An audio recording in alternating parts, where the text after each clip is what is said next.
અંબાજીથી લઈ ઉમરગામ સુધીના આદિવાસી પટ્ટામાં ખૂબ લોકપ્રિય થયેલા ધારાસભ્ય ચૈતર વસાવા આમ આદમી પાર્ટીનો આદિવાસી વિસ્તારમાં એકમાત્ર મદાર એવા નેતા ચૈતર વસાવા ગુજરાત વિધાનસભાનો ખંડિત રહેવાનો ઇતિહાસ એને જાણે સાર્થક કરતા હોય એ રીતે ડેડિયાપાડામાં થયેલા એક ગુનામાં રાજપીપળાની સેશન્સ કોર્ટે ગુનો સજા સંભળાવતા એમને દોષિત જાહેર કર્યા છે। સૌથી પહેલા એની કરીશું વાત। નમસ્કાર, આપની સાથે હું દેવાંશી।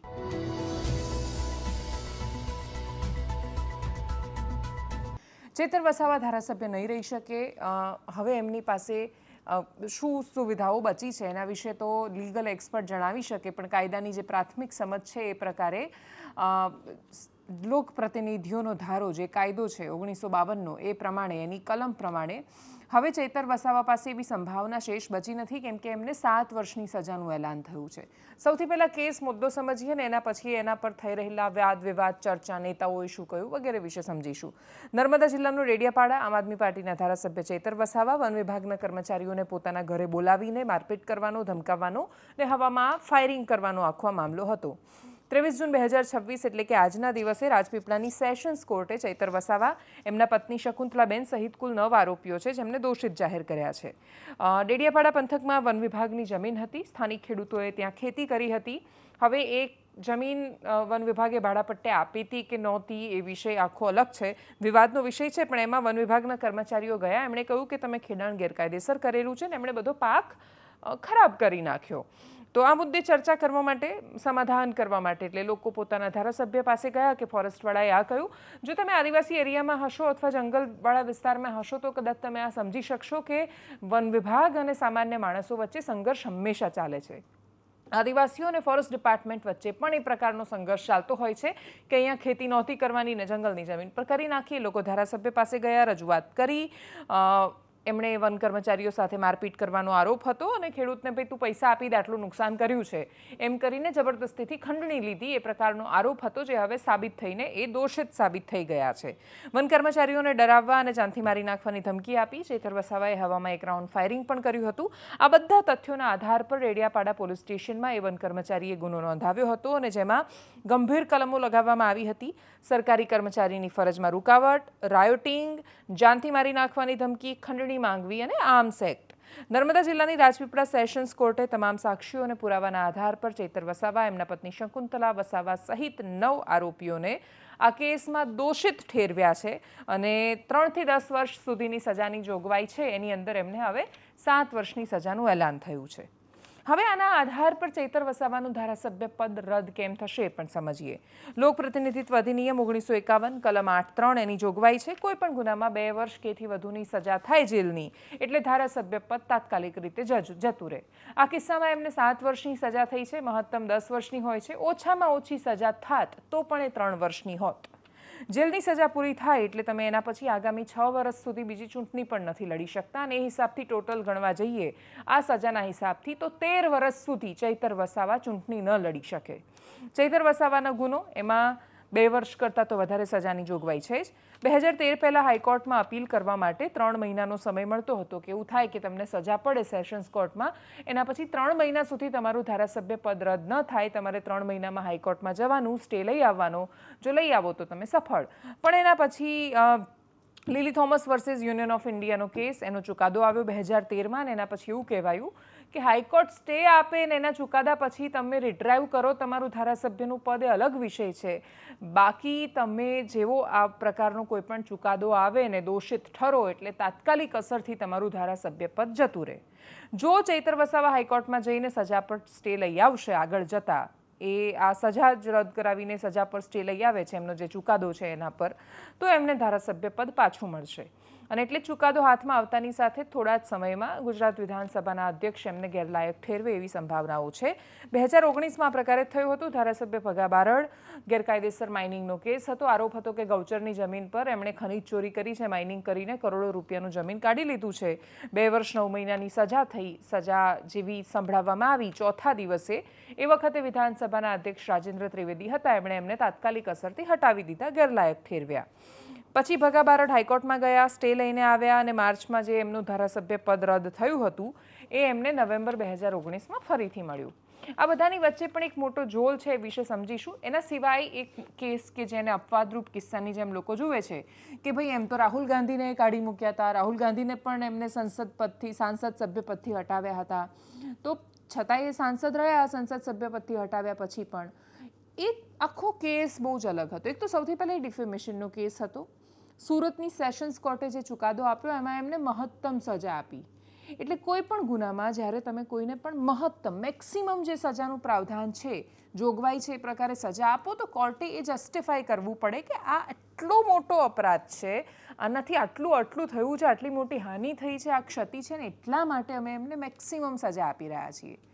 કેસ હતો બધા જ મોદી ચોર કેમ હોય છે એ પ્રકારે કોઈક વાક્ય છે જે રાહુલ ગાંધી દ્વારા જે તે સમયે ચૂંટણી દરમિયાન બોલવામાં આવ્યું. સુરતમાં પૂર્ણેશ મોદી, બિહારમાં સુશીલ મોદી વગેરે વગેરે નેતાઓએ અનેક રાજ્યમાં રાહુલ ગાંધી પર FIR થઈ. કેસ ચાલ્યો. સુરતની સેશન્સ કોર્ટે રાહુલ ગાંધીને 2 વર્ષની સજા, જે મહત્તમ સજા હતી એ કેસમાં, એ એમને સજા ઘોષિત કરી. સુપ્રીમ કોર્ટમાં ગયા રાહુલ ગાંધી અને પછી સુપ્રીમ કોર્ટે સવાલ કર્યો અદાલતને કે ભાઈ તમે મેક્સિમમ સજા કેમ કરી? 1 વર્ષને 364 દિવસ પણ કરતા તો 1 દિવસની એ મહત્તમ સજાના તમારા ચક્કરમાં એક આખા વિસ્તાર પાસેથી એનો લોક પ્રતિનિધિ જતું રહે એનું શું? પણ એ દરમિયાન પણ જ્યારે આ સજા જેવી એલાન થઈ, એક્ઝેક્ટ 2 વર્ષની સજા થઈ અને એટલે જ નિયમના આધાર પર તરત જ લોકસભાએ રાહુલ ગાંધીનું સંસદ સભ્યપદ રદ કરી દીધું હતું. એમને ગેરલાયક ઠેરવી દીધા હતા, એમનું ઘર પણ ખાલી કરાવ્યું હતું. પણ પછી તો સ્થિતિ, સમય, સંજોગ બધું બદલાયું. રાહુલ ગાંધી 2 સીટ પરથી ચૂંટણી લડ્યા. એ રાયબરેલીએ લડ્યા અને વાયનાડ પણ લડ્યા. બંને પરથી જીત્યા. પછી વાયનાડ પરથી પ્રિયંકા ગાંધી દેશની સંસદમાં પહોંચ્યા અને અમેઠી, કે જે હારી ગયા હતા આની પહેલાં, અમેઠી પણ જીત્યા. એમના એક બીજા પ્રતિનિધિ કોંગ્રેસના ત્યાંના લોકલ નેતા ઊભા રહ્યા.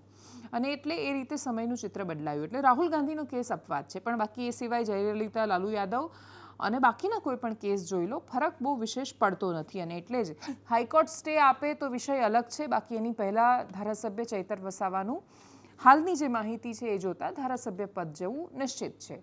જેલમાં એમને તરત જ લઈ જવામાં આવ્યા. એટલે કોર્ટમાં હોય ને કોર્ટમાંથી જ એમની ધરપકડ થઈ જાય ને સીધા જેલ ટ્રાન્સફર કરવામાં આવે.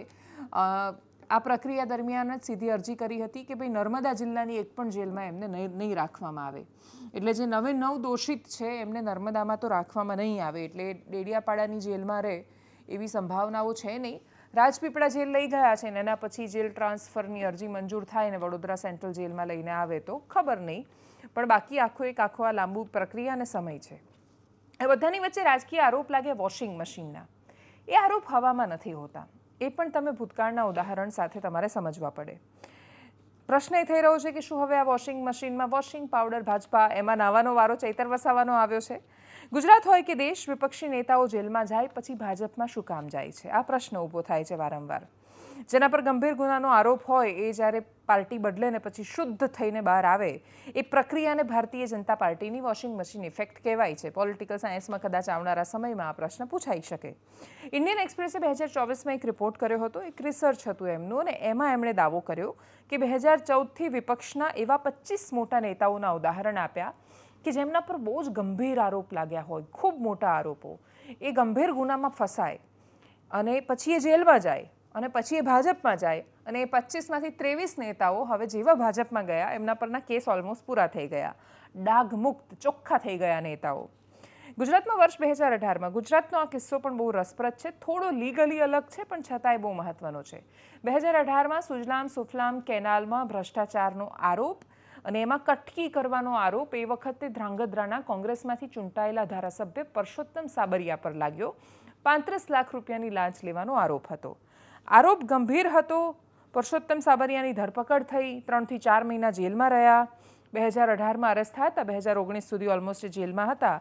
કેસ આગળ ચાલે એ પહેલાં જ 2019ની શરૂઆતમાં જ એ જેલમાંથી બહાર આવ્યા. એટલે એમને જામીન મળ્યા, જેલમાંથી બહાર આવ્યા અને બહાર આવતાની સાથે એમણે કામ શું કર્યું તો કે કોંગ્રેસમાંથી રાજીનામું આપી દીધું.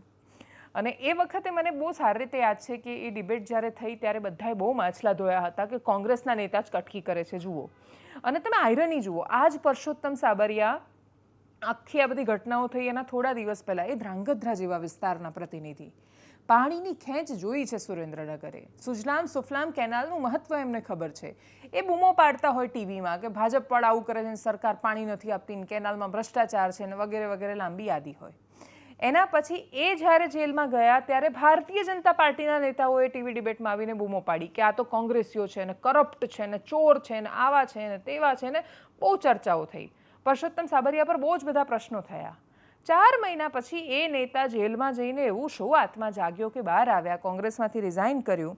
ભારતીય જનતા પાર્ટીએ જેમને ભ્રષ્ટાચારી કહ્યા હતા એવા પરસોત્તમ સાબરિયા 2019માં લોકસભાની ચૂંટણી પહેલાં ભાજપમાં જોડાયા. ધ્રાંગધ્રા પર પેટા ચૂંટણી થઈ, પાર્ટી એમણે છોડી એટલે ભાજપે એમને ટિકિટ આપી, ભારતીય જનતા પાર્ટીમાં જોડાયા, ફરીથી ધારાસભ્ય થયા. આખો કેસ હવામાં ઉડી ગયો, રફે દફે થઈ ગયો, બધું ચાલ્યા કરે. 2019માં જ એ સમયે જ કોંગ્રેસમાંથી ચૂંટાયેલા તાલાલાના ધારાસભ્ય ભગાભાઈ બારડ, એમના પર ગેરકાયદેસર ખનીજ ચોરીનો કેસ થયો. કોર્ટે એમને 2 વર્ષ અને 9 મહિનાની સજા સંભળાવી. કોર્ટે સજા સંભળાવી એના 4 જ દિવસમાં વિધાનસભાના અધ્યક્ષ રાજેન્દ્ર ત્રિવેદી એમને ધારાસભ્ય પદેથી સસ્પેન્ડ કર્યા અને તરત જ એપ્રિલ મહિનામાં ઇલેક્શન કમિશને તાલાલા પર પેટા ચૂંટણી જાહેર કરી દીધી. ભગા બારડ છેક સુપ્રીમ કોર્ટ સુધી લડ્યા અને ઇલેક્શન પર સ્ટે લઈ આવ્યા. અને સ્ટે લઈ આવ્યા પછી પાછું અચાનક એમને શું થયું કે 2022 જેવી ચૂંટણી આવવાની હતી એની પહેલાં એમણે કોંગ્રેસ છોડી દીધી. એમનો પણ આત્મા જાગ્યો. 2022ની ગુજરાત વિધાનસભાની ચૂંટણીમાં ભગા બારડ ભારતીય જનતા પાર્ટીમાં જોડાયા અને હવે એ ભાજપમાંથી ચૂંટણી લડ્યા, જીત્યા અને હવે તાલાલાના ધારાસભ્ય ભગા બારડ હજુ એ છે, પણ હવે એ ભારતીય જનતા પાર્ટીમાંથી છે. કેસ એ શું હોય? ધારાસભ્ય સિવાય રાજુ કરપડા જેવા નેતાઓના રિસન્ટ ઉદાહરણ છે. જેલમાં જાય ને જેલની સુરંગ નીકળે ભાજપમાં, કમલમમાં અને પછી ભારતીય જનતા પાર્ટીમાં ગયા, ચૂંટણી લડ્યા, નેતા બન્યા. ચૈતર વસાવા પર પણ છેલ્લા કેટલાય સમયથી ભારતીય જનતા પાર્ટીમાં જોડાવાનું દબાણ હોવાનો આરોપ આમ આદમી પાર્ટીના નેતાઓ લગાવી ચૂક્યા છે.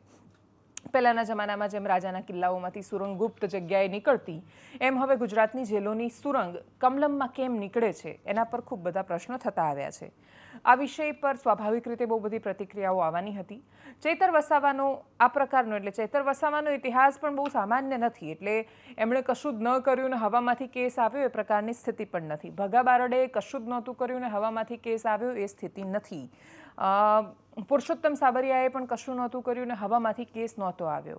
કેસ જે આવે છે એના તથ્યોને તમે અવગણી શકો એમ નથી. એ કોઈ પણ નેતા હોય એ કશુંક તો એવું કરે છે કે જેથી એ કાયદાના સકંજામાં આવે છે, પણ એના પછી એવું શું થાય છે કે ભારતીય જનતા પાર્ટી નામના એ પક્ષનો સ્પર્શ થતાની સાથે એ પવિત્ર બની જાય? પ્રશ્ન એના પર છે.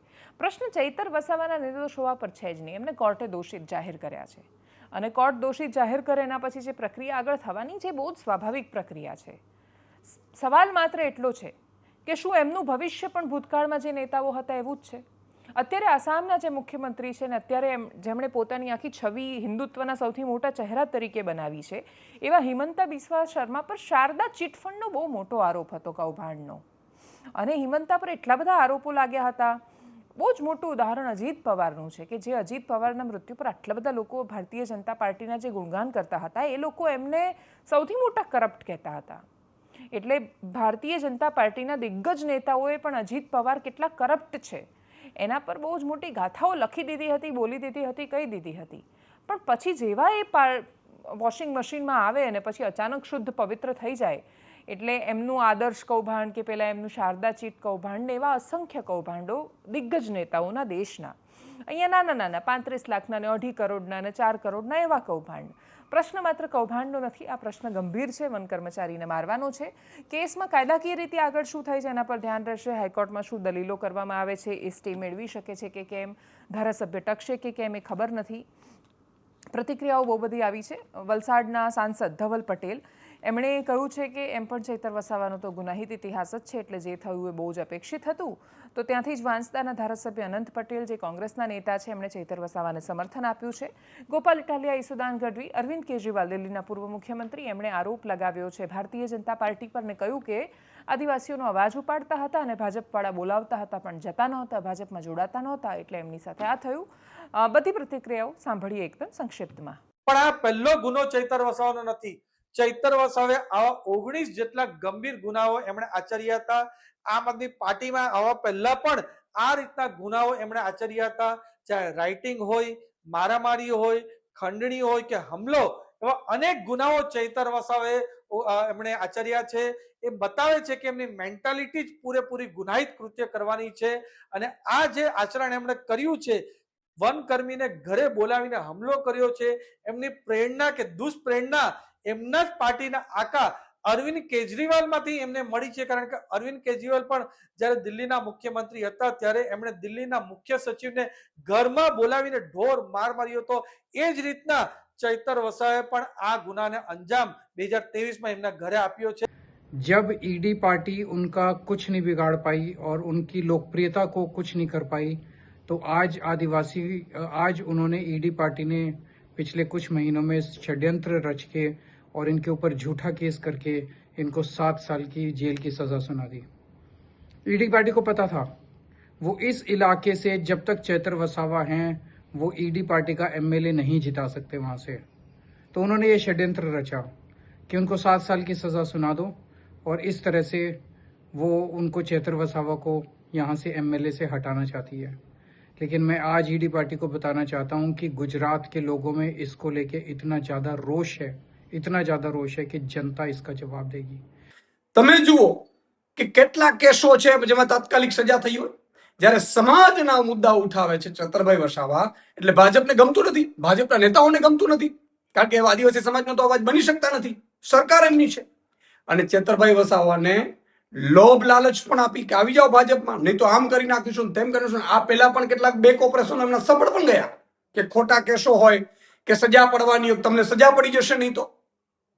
પણ ચેતરભાઈ વસાવા આદિવાસી સમાજના અવાજ માટે લડનારા યુવાને ભાજપમાં જવાની ના પાડી દીધી, ભાજપની ઓફર ઠુકરાવી દીધી અને એને 2 વખત જેલ જવાનું પસંદ કર્યું. પરંતુ આખરે ભાજપે ચાલ ચલાવીને એમની સજા કરાવડાવી છે. આ સજા 7 વર્ષની થઈ છે. સ્વાભાવિકપણે ચેતરભાઈ વસાવાના ધારાસભ્ય પદ ઉપર પણ આ લોકોએ ખતરો નાખ્યો છે, પરંતુ આદિવાસી સમાજ આ ભાજપને છોડશે નહીં. સાક્ષી સરકારી, પોલીસ સરકારી, ફરિયાદી સરકારી, વિટનેસીસ બધા સરકારી, પંચનામું સરકારી, બધું જ સરકારી છે. તો સ્વાભાવિક છે કે આખું ષડયંત્ર ઊભું કરવામાં આવ્યું છે ચૈતર વસાવાની વિરુદ્ધમાં. ચૈતર વસાવાને કહેવામાં આવ્યું હતું ભાજપ દ્વારા કે પાર્ટી બદલી નાખો, બધું સારું થઈ જશે. પાર્ટી બદલી હોત તો આ ચુકાદો ન આવે. એનો અર્થ એ થયો કે ચૈતર વસાવાને ફસાવવા માટે સરકારી તંત્રનો દુરુપયોગ કરવામાં આવ્યો છે અને કોઈ પણ રીતે ચૈતર વસાવા એની રાજકીય કારકિર્દી ખતમ થઈ જાય, ચૈતર વસાવા આદિવાસીઓ માટે બોલતો બંધ થઈ જાય, ચૈતરભાઈ મુદ્દા ઉઠાવતા બંધ થાય, એનું મોઢું બંધ કરવા માટે, એને ઝુકાવી દેવા માટે, એની રાજનીતિ બરબાદ કરવા માટે થઈ આ ષડયંત્ર કર્યું છે. પણ અમે આમ આદમી પાર્ટી, અમારી આખી ટીમ ચૈતરભાઈ વસાવાની સાથે છે, આદિવાસી સમાજ ચૈતરભાઈની સાથે છે. ભાજપ સામે અમે ઝૂકવાના નથી ક્યારેય. ચેતર વસાવા પર જે રીતે ન્યાયપાલિકે ચુકાદો આપ્યો છે એની શંકા અમને પહેલેથી જ હતી. આ સરકારના વિરોધમાં કોઈ પણ બોલે, કોઈ પણ આંદોલન કરે અથવા એના વિરોધમાં અવાજ ઉઠાવે એટલે એને કોઈ પણ રીતે સંડોવવાનો, એને કોઈ પણ રીતે ભેરવવાનો એ આદિવાસી સમાજ પરનો અત્યાચાર છે અને એ ભાજપની સરકાર હર હંમેશા કરી આવી છે.